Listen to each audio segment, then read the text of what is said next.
Welcome to The Explainer. Today, we're digging into a brand new charge that's going to show up on every single UK energy bill. It's all about the future of wind power, and we're going to break down what this new policy really means for the country and, of course, for your wallet. All right, let's just jump right in with the most important number on the table, £1.1 billion. And to be clear, that's the new cost being added to UK energy bills every single year. This is to fund a really massive expansion of our renewable energy. So, you're probably wondering, where on earth is all that money actually going? I mean, it's a huge amount to be adding to our bills. So let's follow the money and see exactly what it's supposed to be building. Right, so it is now official. Every single home in the UK is going to be chipping in to fund a huge new wave of offshore wind power. And let's be super clear, this is not some abstract government spending. We're talking about a direct charge that will literally show up on your bill. So let's take a closer look at the government's plan.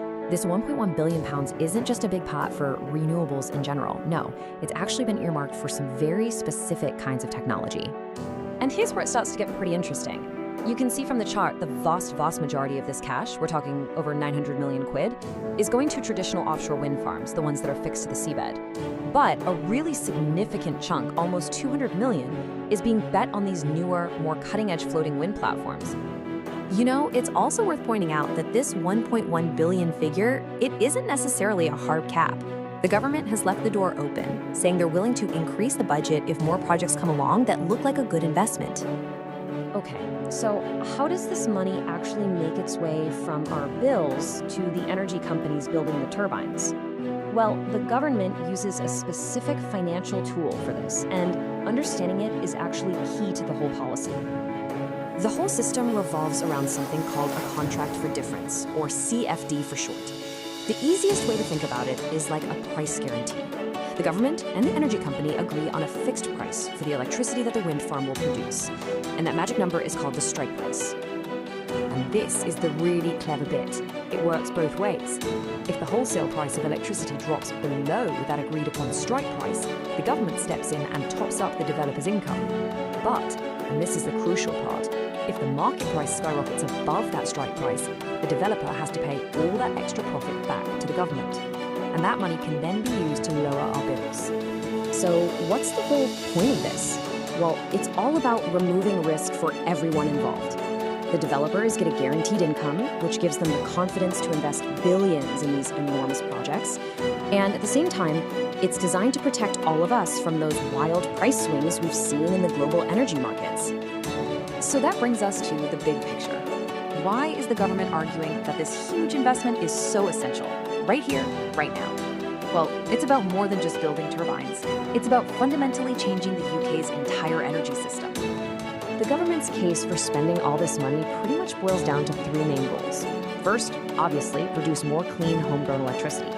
Second, and this is a big one, reduce our dependency on those really volatile global gas markets.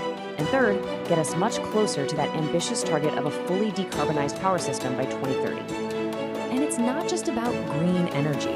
The government is also selling this as a major economic boost. The idea is that this investment will create thousands of new jobs, especially in coastal communities, help build up a strong UK manufacturing base for things like turbines, and ultimately lay the groundwork for real energy independence.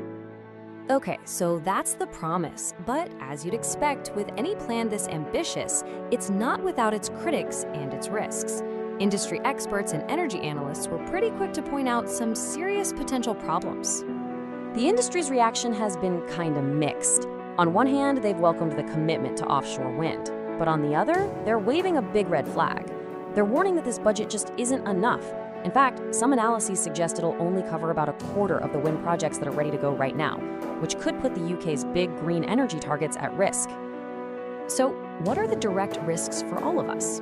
Well, first, if those market prices stay low, the subsidies we're paying for on our bills could stay high for a long time. Second, there's the massive challenge of actually upgrading our national grid so it can handle all this new electricity. And finally, if that funding gap the industry is worried about isn't filled, we could end up paying for a plan that misses its own targets.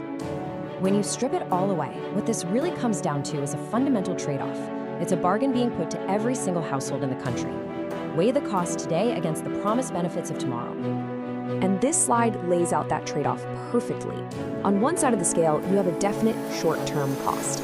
We're all going to pay a bit more on our energy bills right now to get these wind farms built.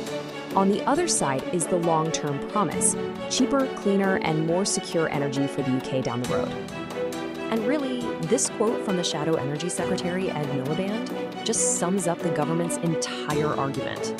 They're making the case that this isn't a choice, it's a necessary investment we have to make now to secure our future. And so that's where we're left, with the final massive question. This whole plan is built on a very big promise, and it's being funded by all of us. But whether it strikes the right balance between the cost today, the ambition for tomorrow, and the very real risks involved, well, that's the £1.1 billion question, isn't it?